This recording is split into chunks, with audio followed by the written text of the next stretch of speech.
देखो, अनेकता में ही एकता है। जहाँ पर अनेकता है वहीं पर एकता है, और जहाँ अनेकता नहीं है वहाँ पर एकता नहीं है। इसलिए एकता रहना है तो अनेकता रहना जरूरी है। एक साध्वी पतिव्रता स्त्री थी। क्या थी? एक साध्वी पतिव्रता स्त्री थी। पतिव्रता वही होती है जो साध्वी होती है।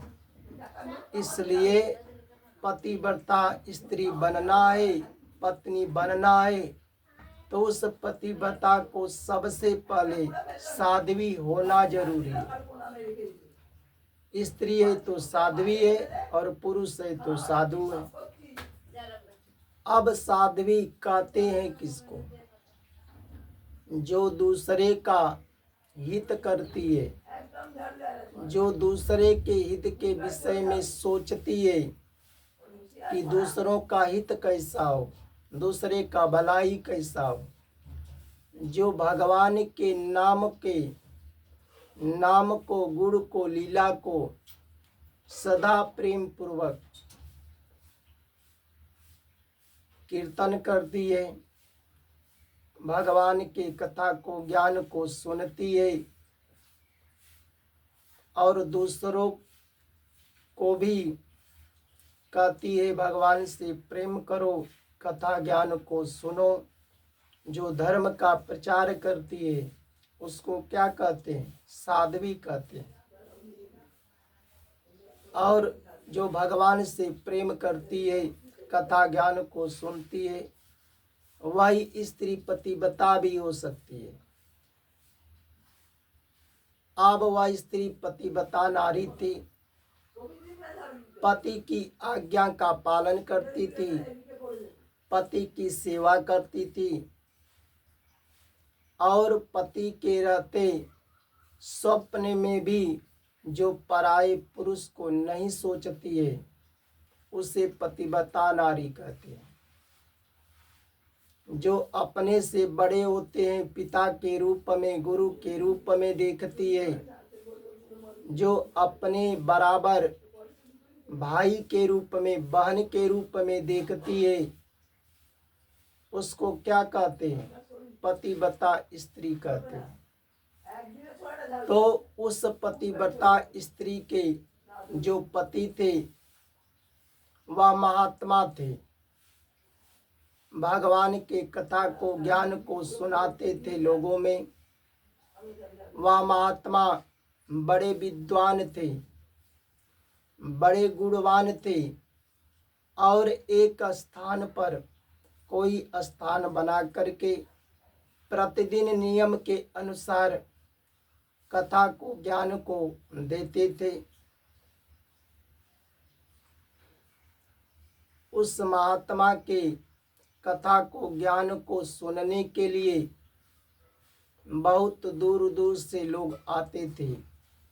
10 गांव, 20 गांव, 50 गांव, जहाँ तक लोग जानते थे वहाँ तक के लोग महात्मा जी के कथा को, ज्ञान को सुनने के लिए, दीक्षा लेने के लिए आते थे।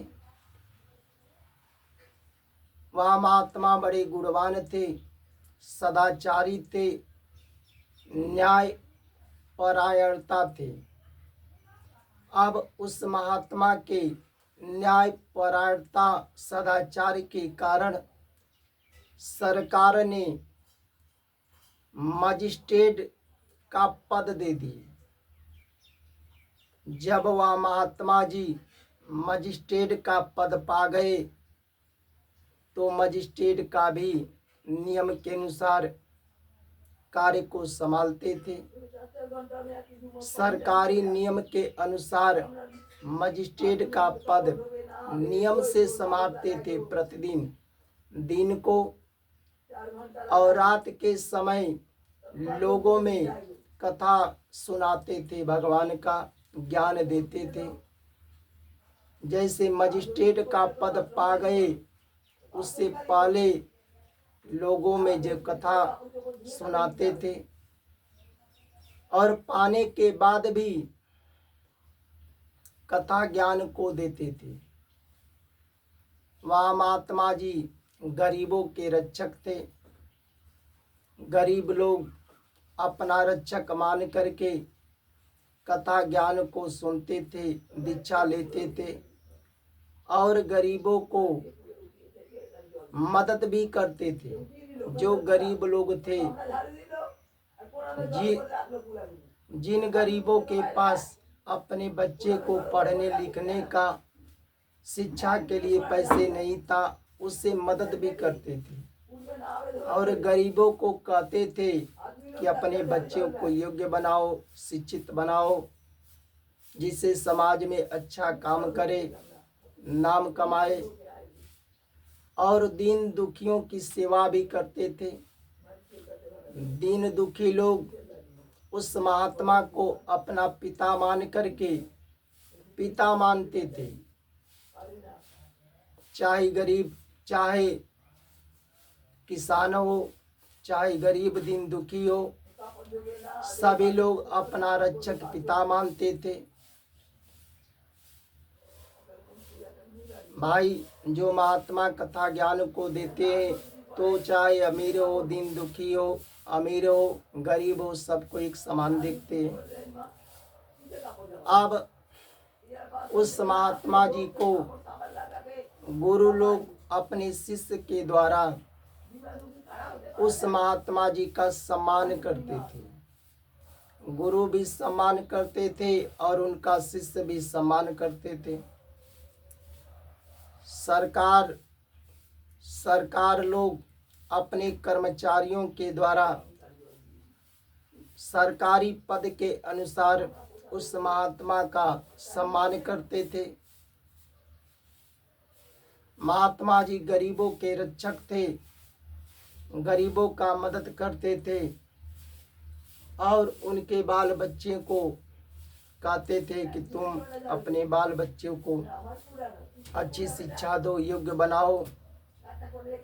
तो गरीब लोग अपना रक्षक मान करके उस महात्मा का सम्मान करते थे।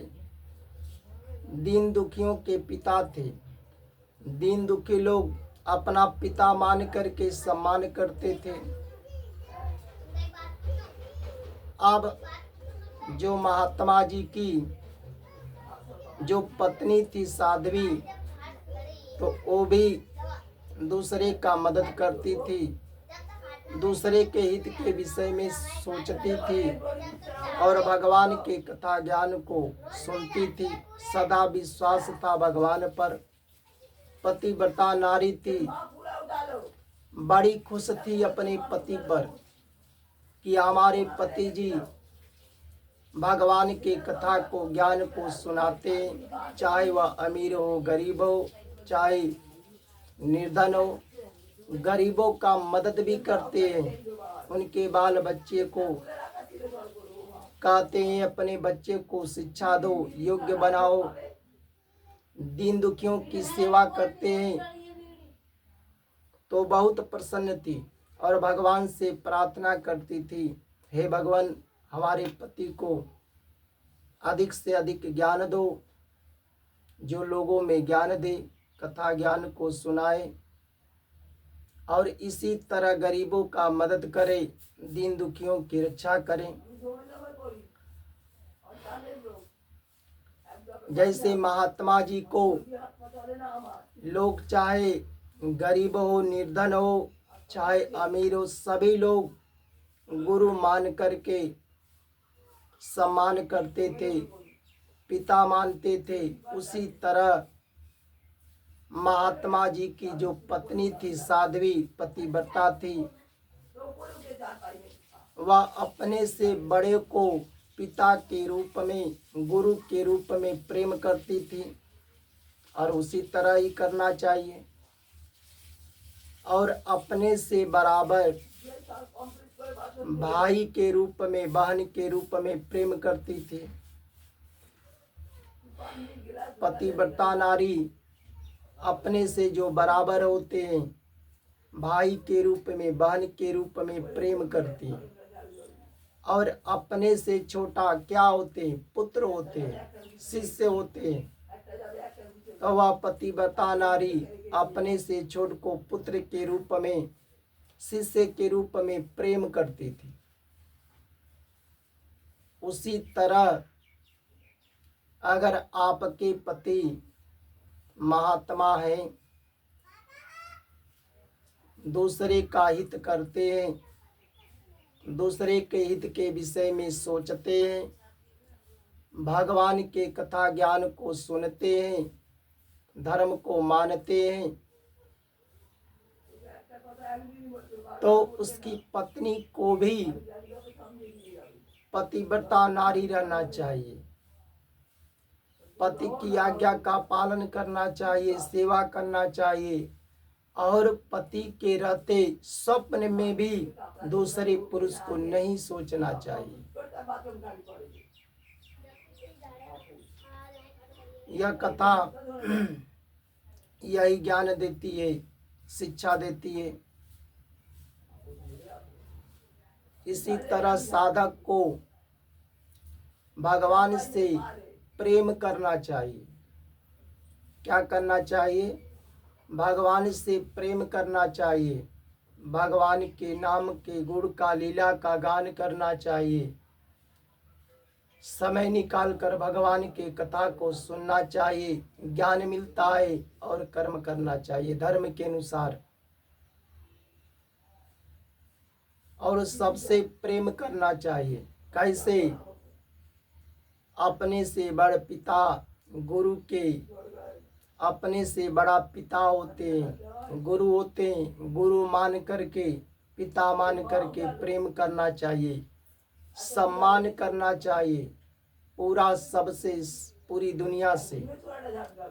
और अपने से बराबर भाई होते हैं, बहन होते हैं, सबको अपना भाई के रूप में, बहन के रूप में सम्मान करना चाहिए, प्रेम करना चाहिए, चाहे वह स्त्री हो चाहे पुरुष हो।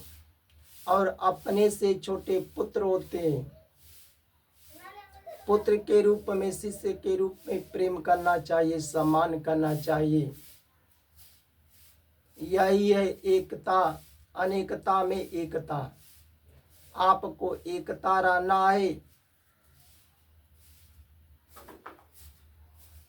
तो आपको अनेकता रहना है,